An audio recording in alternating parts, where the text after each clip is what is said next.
Ya estamos, ¿verdad? Bien, buenos días a todos y a todas. Como siempre, les agradezco su presencia en la rueda de prensa habitual tras el Consejo de Gobierno de la Junta de Extremadura. Voy a abordar las cuestiones más reseñables del Consejo de Gobierno y me acompaña hoy en esta rueda el consejero Vergeles porque va a explicarles cuestiones que se han aprobado hoy de su cartera, especialmente por la importancia de una de ellas que tiene que ver con el Hospital de Don Benito. Hemos aprobado hoy la convocatoria de ayudas para la mejora y modernización de las explotaciones agrarias mediante planes de mejora para el año 2017, tal y como nos comprometimos en el Consejo de Gobierno pasado. El Consejo de Gobierno pasado, recordarán ustedes que modificamos el decreto de estas ayudas para, ante la inacción del Gobierno de España por la sequía que estamos sufriendo, aunque en esta mañana parece que ha llovido un poquito, ante esa inacción, poder modificar este decreto de ayuda para posibilitar que los ganaderos pudieran realizar inversiones destinadas a la mejora del abastecimiento de agua por el problema fundamental que tenemos en estos momentos, que tan conscientes de ello somos en la Junta de Extremadura, como es la falta de agua, es decir, para poder hacer pozos, charcas o bebederos. Modificamos un decreto que ya estaba aprobado con anterioridad en consejos de gobiernos anteriores para dar cabida y que se puedan acoger, reduciendo además para ello la inversión mínima en 3.000 euros y manteniendo para el resto de las acciones susceptibles de subvención en este decreto en 12.000 euros. Es decir, para las acciones de abastecimiento de agua, inversión mínima 3.000 euros, para el resto de las acciones, como estaba previsto inicialmente en el decreto, 12.000 euros. ¿Cuáles son esas otras acciones que son objeto de subvención en esta convocatoria que hoy aprobamos? Pues por ponerles algunos ejemplos, la construcción y mejora de bienes inmuebles, la adquisición de nueva maquinaria y equipos, la implantación de cultivos perennes, las actuaciones destinadas a la clasificación, acondicionamiento, fabricación, transformación y comercialización de productos agrarios de la propia explotación. Estamos en una convocatoria de 28 millones de euros, una convocatoria cofinanciada en un 75% por el Fondo FEADER, una convocatoria que crece en un 75% respecto de la convocatoria anterior. En definitiva, estamos dando y poniendo todos los instrumentos necesarios de los que dispone esta Administración regional y este Gobierno para dar una respuesta al campo, para mejorar las explotaciones, para modernizarlas y para seguir trabajando de manera transversal en ese reto importantísimo que tenemos, que es fijar la población al territorio y, por tanto, luchar contra el reto demográfico. Por eso, todas las medidas que tienen que ver con el campo, con la agricultura, con el mundo rural, son de vital importancia para la Junta de Extremadura. En el mismo sentido, y en segundo lugar, la Junta de Extremadura aprueba hoy también la convocatoria de ayudas para las inversiones para la comercialización en común de ganado bovino en Extremadura para el ejercicio 18.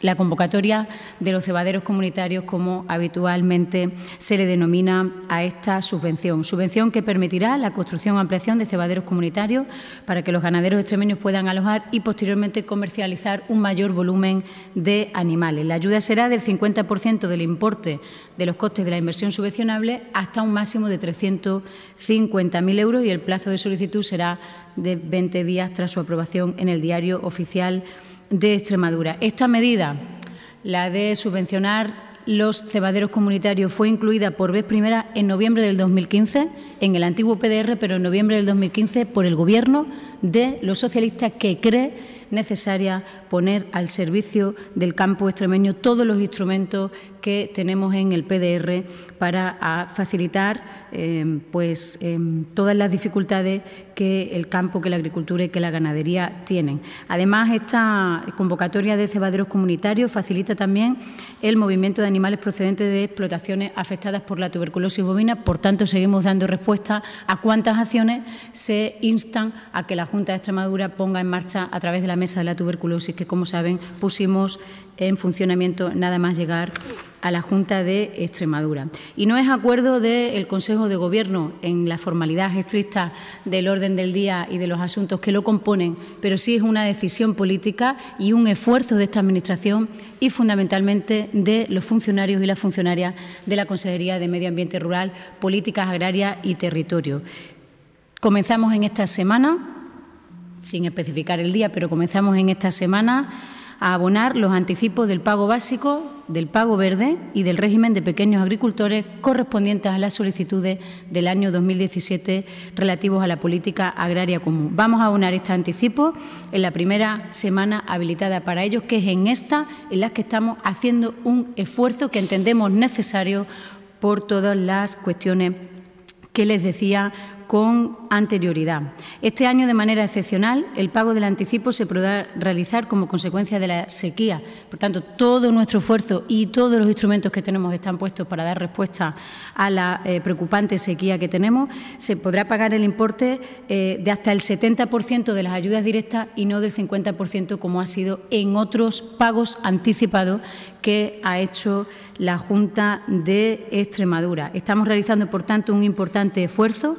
para lograr realizar el pago anticipo en el corto periodo de tiempo, teniendo en cuenta la complejidad de la aplicación de esta nueva PAC, que, como ustedes saben, es la tercera vez, el tercer pago que hacemos con esta nueva PAC. En Extremadura hay 61.176 agricultores que han presentado solicitudes en esta campaña que hoy les comunicamos vamos a pagar ya en el pago anticipado, de los que 16.038 son pequeños productores. Las ayudas directas de la PAC alcanzan 510 millones de euros de ayudas en nuestra comunidad autónoma. Por tanto, decisión de la Junta de Extremadura y esfuerzo, como no podía ser de otra manera, de quienes hacen posible que funcione esta Administración, que son nuestros funcionarios y nuestras funcionarias que están al servicio del conjunto de los ciudadanos. Y hablando de funcionarios, y lo enlazo con el pago anticipado de la PAC, también hoy el Consejo de Gobierno ha dado luz verde al acuerdo de la Mesa Sectorial de Administración General y de la Comisión Negociadora para el Personal Laboral al servicio de la Junta de Extremadura, por el que se establecen las medidas de flexibilización y racionalización de la jornada de trabajo. Esta formalidad que hoy ve la luz verde en el Consejo de Gobierno ya lo conocen ustedes, porque también fue trasladado a la opinión pública, tanto por los sindicatos que están en la mesa de la negociación como por los responsables de la función pública en Extremadura. Es decir, el acuerdo que tuvo lugar en verano hoy tiene la formalidad de llegar al Consejo de Gobierno para que el Consejo de Gobierno lo apruebe definitivamente. Algunas de las medidas que incluye el acuerdo que tuvo lugar el pasado 11 de septiembre es el disfrute fraccionado de los días de asuntos particulares, la disminución de la jornada laboral para el cuidado de menores y familiares enfermos, la disposición de una bolsa de horas de flexibilidad horaria para asuntos personales, flexibilidad de la jornada en el inicio de las actividades lectivas de los hijos e hijas, adaptación de la jornada laboral durante el periodo de gestación. Medidas, acuerdos que contempla la Ley de Función Pública de Extremadura y que fueron acordados en esa mesa que se creó de negociación para dar cumplimiento a aquello que el presidente de la Junta de Extremadura dijo y anunció en sede parlamentaria en el debate del Estado de la región. Por tanto, este acuerdo de hoy se suma al esfuerzo que esta Administración viene haciendo con sus funcionarios y con sus funcionarias. La paga extraordinaria del 2012, los asuntos particulares suprimidos y los días por antigüedad, la carrera profesional, el abono de la subida salarial del 1% y el procedimiento para recuperar las 35 horas que iniciamos el pasado 4 de julio, cuando la Junta de Extremadura llevó una moción, una formalidad, una petición al Consejo de Gobierno que lo elevó al Gobierno de España para que nos devuelvan las competencias a las comunidades autónomas y poder recuperar. Mientras tanto, en sanidad y en educación, y no me atrevo yo a hablar mucho de esta cuestión, teniendo en esta rueda de prensa al consejero de Sanidad, se sigue trabajando en sanidad y en educación por la especificidad de la turnicidad y del propio desempeño de esas funciones que nada tiene que ver con los funcionarios de Administración General. Se siguen trabajando en las mesas que se crearon al efecto, pero cualquier duda, no obstante, que tuvieran al respecto de esta cuestión, pues estando el consejero de Sanidad muchísimo mejor que yo para aclarárselo. Voy terminando para darle la palabra al consejero de Sanidad. Aprobamos hoy también la concesión de una subvención directa al Ayuntamiento de Villanueva de la Serena para la financiación de la gestión del uso, el mantenimiento y la conservación del Palacio de Congreso de este municipio. Saben ustedes que ese Palacio de Congreso, hay 2 palacios de congresos que se estaban finalizando o que se finalizaron cuando nosotros llegamos de nuevo a la Junta de Extremadura y que la Junta de Extremadura propuso a los ayuntamientos donde se situaban una nueva fórmula en la gestión que entendemos que es no solo más eficiente desde el punto de vista económico para el propio Gobierno regional, sino que entendemos que también es mucho más productivo en cuanto al uso de unas instalaciones magníficas y de unas inversiones que han sido inversiones muy importantes que se hicieron en los últimos años cuando se pusieron en marcha, se construyeron los palacios de Congreso. Y ha habido un ayuntamiento que vio una oportunidad para dotar de vida una instalación extraordinaria y, por tanto, va a mejorar no solo eficientemente la gestión económica de lo que eso suponía a la Junta de Extremadura, sino también vamos a hacer un uso más participativo, un uso más constante de una instalación magnífica como es el Palacio de Congresos de Villanueva de la Serena. ¿Y cómo se formalizó eso? Pues a través de un convenio entre las tres instituciones, Junta de Extremadura, Diputación de Badajoz y Ayuntamiento de Villanueva de la Serena. Cada una de estas tres instituciones que firmaron ese convenio rezan por la misma cuantía, que son los 95.000 euros que hoy aprueba como subvención la Junta de Extremadura para la gestión de la que entendemos es una buena fórmula, estando situado en un municipio y siendo el ayuntamiento la institución más cercana al ciudadano que pueda hacer un uso, aprovechamiento, utilización y beneficio, por tanto, para la sociedad de unas instalaciones extraordinarias. Y termino ya con el apartado de nombramientos que siempre quedamos para el final. Queda hoy ya, este martes, aprobado el decreto definitivo que nombra a Urbano García Alonso como director general de la Corporación Extremeña de Medios Audiovisuales.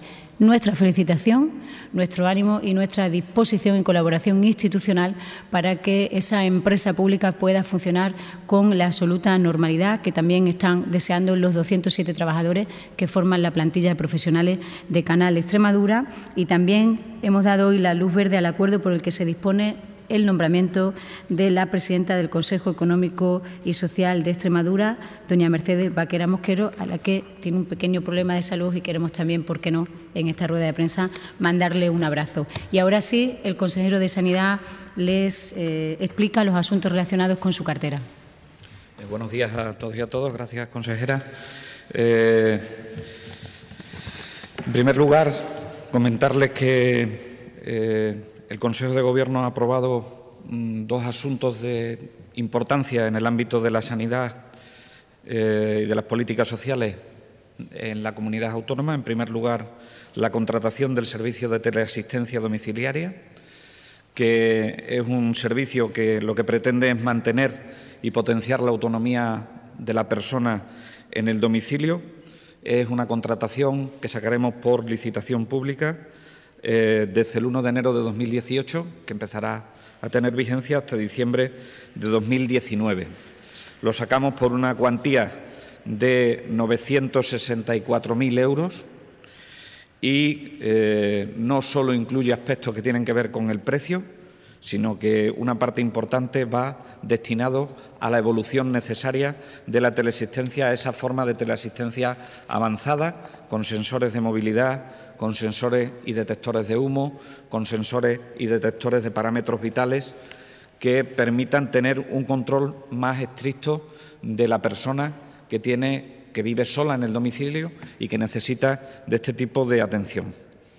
El tema más importante al que ha dado luz verde el Consejo de Gobierno es una decisión que ha tomado y que va destinada fundamentalmente a un total de 142.499 habitantes, que son los habitantes que conforman el área de salud de Don Benito, Villanueva de la Serena, y es que sacamos a concurso la redacción del proyecto de ejecución de estudios de seguridad y salud, la dirección de obras, directores de ejecución de instalaciones, telecomunicaciones, helipuerto y urbanización para las obras de lo que será el nuevo hospital de Don Benito, Villanueva de la Serena. Cumplimos de esta forma el compromiso que adoptamos en nuestro programa electoral y posteriormente en nuestro programa de Gobierno. Se saca a concurso con un importe de 1.150.000 euros y un periodo de ejecución, puesto que es una modificación del proyecto que ya existía diseñado, un periodo de ejecución del contrato de 6 meses. Es conveniente que hagamos un poco de historia en este tema. Es en el año 2006 cuando se toma la decisión de la necesidad de la construcción de un nuevo hospital, porque tras el estudio que se hace del hospital actual de don Benito Villanueva de la Serena, su estructura en horizontal, como ustedes conocen, y su antigüedad no permitía que la reforma integral del edificio permitiese el que se pudiese adaptar a las necesidades actuales. Por un decreto del año 2009, el Consejo de Gobierno declara un PIR, un proyecto de interés regional, en una zona con una redacción de proyecto que entonces suponía 1.074.000 euros y que se iniciaron las expropiaciones, estando las expropiaciones a un nivel de ejecución, cuando dejamos el Gobierno en la etapa anterior, de 800.000 euros aproximadamente. En la legislatura pasada se modifica la ubicación del hospital y en 2014 se decide la derogación del PIR, del que les hablo, del 2009. Decisión que es impugnada por el Ayuntamiento de Villanueva de la Serena, y después de asumir nuestro compromiso electoral, como les decía, y compromiso de Gobierno, dijimos que se retomaría, porque ya estaba el proyecto y lo que había que hacer era la modificación del proyecto a las nuevas condiciones de edificación que son actuales en este momento, que se retomaría el proyecto en la ubicación original. ¿Por qué lo hicimos así? Lo hicimos así porque la ubicación inicial, en la que se declara el PIR en el 2009, tiene mejores comunicaciones para todo el área de salud. Esto no es un hospital que solo es para don Benito o solo es para Villanueva de la Serena, es un hospital para todo el área de salud. Por lo tanto, en ese PIR tenía mejores comunicaciones. Había un proyecto ya en esa ubicación inicial y no lo había para la ubicación que se decide allá por el año 2014. Y el proyecto del 2015 fue un proyecto que no existía como tal. No había ningún proyecto cuando llegamos a la consejería, que se presenta en el año 2015 por el Gobierno anterior. Frente a estos hechos, estamos en este momento recuperando el PIR, es decir, estamos terminando de regular las expropiaciones que quedaban pendientes. Ya les digo que había aproximadamente alrededor de 800.000 euros invertidos ya en expropiaciones que tenemos que retomar, y preveemos que la construcción del nuevo hospital suponga alrededor de 120 millones de euros que se acometerán en varias anualidades.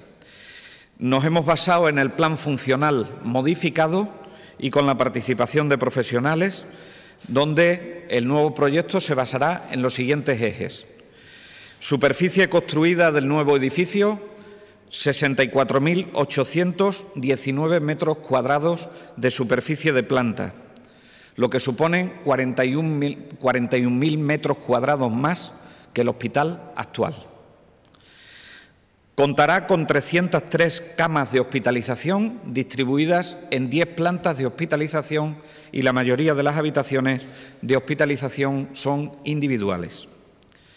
Contará con 10 bloques quirúrgicos, lo que supone un incremento con respecto al actual, al igual que 85 salas de consulta más 13 salas polivalentes que permitirán poder dotar de mayor número de consultas y poder asumir con mayor celeridad las necesidades de salud de la población a la que atiende.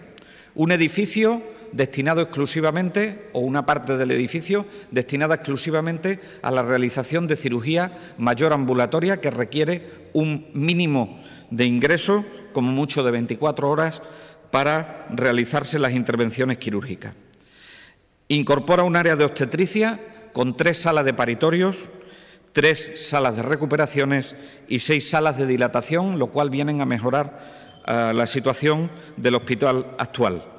E incorpora 2 ubicaciones, 2 espacios que hasta ahora no dispone el hospital de don Benito Villanueva y que no fue proyectado en el proyecto que nos presentaron en el 2015.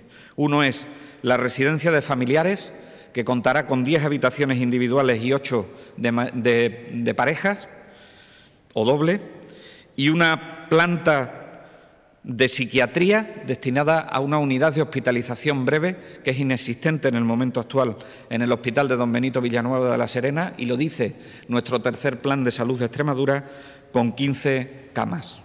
Por mi parte, nada más y abierto a las preguntas que tengan. Gracias, consejero. Comenzamos con las preguntas, si os parece.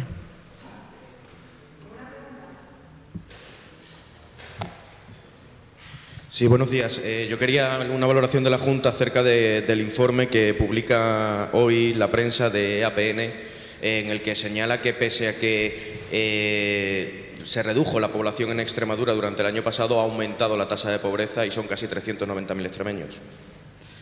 Sí, hoy es el Día Mundial contra la Pobreza y la Exclusión Social y esto pues tendremos ahora un acto institucional en la Asamblea de Extremadura donde podremos hablar de todo esto.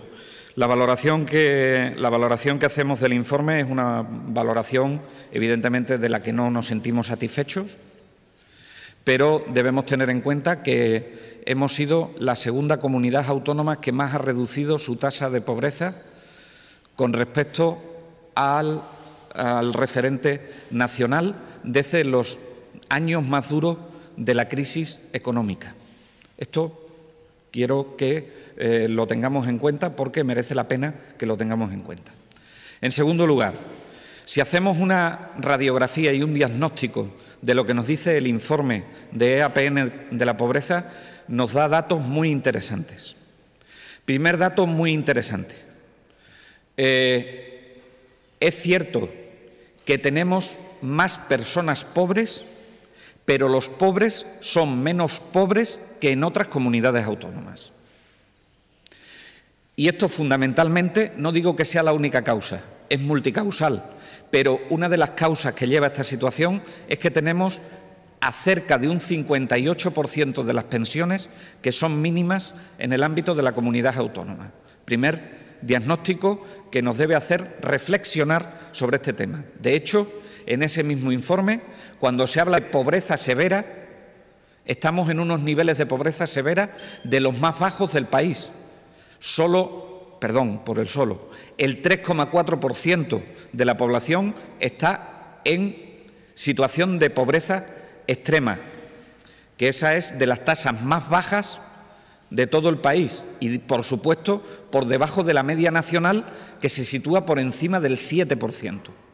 Con lo cual, primera conclusión de ese informe, cierto que tenemos más personas pobres, pero los pobres son menos pobres que en otras comunidades autónomas. Segunda cuestión que nos debe hacer reflexionar. En todo el país y también en Extremadura, la pobreza empieza a tener cara de mujer. Se sigue abriendo la brecha entre la pobreza y, en concreto, en la pobreza femenina. Y esto nos tenemos que poner las pilas los poderes públicos y la sociedad en general y el empresariado en particular, porque no se puede seguir produciendo esta brecha que se está produciendo entre una situación y la otra. Y, por supuesto, tenemos que invertir en futuro en cuanto a cotizaciones y en cuanto a mejoras de las condiciones en las que quedarán nuestros pensionistas y nuestras pensionistas para el futuro, porque ahí es donde está el núcleo gordiano por los que nos sitúan en ese porcentaje de más del 35% de población, esos más de 300.000 extremeños y extremeñas que se encuentran en situación de vulneración social o de situación de pobreza. Me siento satisfecho porque los muros de contención que este Gobierno puso en relación a esas situaciones de exclusión social, como son la renta básica, los mínimos vitales y el plan de empleo social, estén dando respuesta a esas tasas en las que no podemos llegar con la política social más importante que existe, que es el empleo, y que no solo depende de este Gobierno, sino que depende también del Gobierno central. Esa es la valoración que hacemos de lo mismo.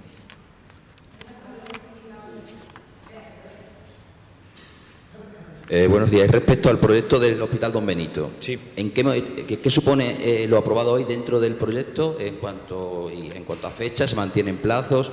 Porque, como ha hecho el recordatorio, ¿qué significa lo aprobado? Hoy damos un paso muy importante. Damos un paso muy importante porque lo que estamos haciendo es adaptar el proyecto que teníamos al mismo tiempo que estamos recuperando el proyecto de interés regional para que, en cuanto finalice la redacción de este proyecto, que son 6 meses, habría 20 días en los que podemos presentar alegaciones en función del informe que nos mande la empresa a la que se le adjudique la redacción de este proyecto, para que luego podamos incluir de forma plurianual en los presupuestos la construcción real del Hospital de Don Benito Villanueva de la Serena. Pero si no tenemos esto, no podemos sacar a concurso la obra. Luego esto es un paso limitante para poder sacar a concurso la obra. Eso y recuperar el PIR como estaba en el 2009, evidentemente. Sí, buenos días. Es sobre el tema de las ambulancias. Hay trabajadores que están denunciando que no se les está subrogando la nueva empresa adjudicataria. Entonces yo quería saber si tenían algo que decir. Me remito a las declaraciones que hizo el gerente de la empresa adjudicataria, el gerente de Tenorio Ambulancias. De momento lo que se está haciendo estamos en pleno proceso de subrogación, por lo tanto es prematuro decir quiénes o quiénes no se han subrogado, porque estamos en pleno proceso de negociación. Nosotros, desde la Junta de Extremadura, estaremos, como hemos dicho en todo momento, vigilantes para que se cumplan las condiciones legales de subrogación y para que se cumplan lo contenido en las condiciones de contratación especiales, que eran las cláusulas sociales. Es decir, que se respete el convenio de los trabajadores y trabajadoras, que se respete la igualdad de oportunidades para hombres y mujeres, que se respete el acceso a las personas con discapacidad, que se respete la incorporación como autónomos en estas empresas del sector del taxi rural en condiciones adecuadas para que puedan mantener sus licencias de taxi rural. Es decir, todo lo que venía en las cláusulas sociales estaremos muy vigilantes y estaremos extremadamente vigilantes durante todo este periodo, pero es prematuro decir quiénes se han subrogado y quiénes no, porque el proceso ni mucho menos ha terminado, acaba de comenzar. Dije que era en la segunda quincena de octubre cuando se acometería el proceso de subrogación, de cara a que al mismo tiempo que se iban autorizando los vehículos para el transporte sanitario, que requieren de una autorización especial por parte de la Consejería de Sanidad y se inspeccionan esos vehículos, pueda estar en marcha a primeros de noviembre el transporte sanitario terrestre con el nuevo adjudicatario. De momento, nada más que decir con respecto a eso, porque ninguna decisión está tomada. Buenos días, consejero. Es sobre el hospital. Sí. Ha dado una serie de plazos, los 6 meses ahora para terminar de redactar el proyecto, 20 días de alegaciones. No sé si se puede barajar alguna fecha, si se cumplen todos los plazos y si todo va según lo previsto, de cuándo se podrían iniciar las obras. Pues mire usted, yo intentaría que fuese cuanto antes. Si puede ser después de los 20 días sacar el concurso para la obra, perfecto. Pero dependemos de escenarios presupuestarios, dependemos de otros factores que están alrededor, como es la recuperación del proyecto de interés regional, y lo que sí me comprometo es a que estaremos en disposición de que, si todas las condiciones son favorables, a que podamos empezar la obra cuanto antes. Por supuesto, comenzar las obras dentro de esta legislatura, si es posible, de construcción del hospital. Buenos días otra vez. Es que ha tocado una tecla, ha dicho presupuestaria. ¿Cómo va el tema de los presupuestos? Si hay prórroga, ¿estaría afectado este proyecto? La negociación sigue en curso. Por tanto, yo entiendo que los portavoces de la oposición, que yo también lo fui en un tiempo, tienen que hacer declaraciones y manifestaciones ante la remisión de escrito que decía que el 15 de octubre, como dice el Estatuto de Autonomía, no va a estar allí el proyecto de presupuestos, porque hoy es 16 de octubre y no está. Por tanto, lo que la Junta de Extremadura quiere mandar al resto de las fuerzas políticas es un mensaje de confianza en sí mismos también, puesto que ellos son actores principales y protagonistas de la negociación presupuestaria. Desde luego, este Gobierno no tira la toalla y la semana que viene de nuevo hay reuniones con los grupos parlamentarios para seguir trabajando en esa ley de acompañamiento del presupuesto y para hablar del propio presupuesto. Yo no sé otros en este sillón si hubieran sido capaces, además de las dificultades presupuestarias, además de la amenaza de intervención del Gobierno de España al inicio de la legislatura y la minoría parlamentaria, haber sido capaz de sacar adelante 2 proyectos de presupuesto en esta legislatura. Eso lo ha hecho el Gobierno de Fernández Vara y además lo ha hecho dialogando con los grupos parlamentarios, dialogando con los agentes sociales y económicos, con la sociedad civil y, lo que es más importante, poniendo en los presupuestos las políticas que protegen a los ciudadanos de Extremadura y las políticas que nos hagan salir de las crueles cifras en las que nos encontramos esta región a nuestra llegada. Por tanto, el mensaje del Gobierno es bien claro a los portavoces, entendiendo y respetando que ellos son portavoces de la oposición y, por tanto, tienen que fiscalizar cada día la labor de este Gobierno. Pero la negociación sigue abierta y seguimos trabajando con ellos. De hecho, la semana que viene hay reuniones. ¿No van a estar en tiempo y forma como dice el Estatuto? No, no lo están. No lo estuvieron tampoco el año pasado. Y ha sido posible implementar muchas de las políticas de las que aquí le damos cuenta cada martes tras las decisiones del Consejo de Gobierno. Luego, yo pediría altura de miras, puesto que ellos son partícipes de esta negociación, para evitar frases del tipo: si se prorrogan los presupuestos, el fracaso es de Vara, porque entonces la respuesta de otra portavoz rápida es: ¿de quién es el fracaso de la prórroga presupuestaria de los presupuestos generales del Estado?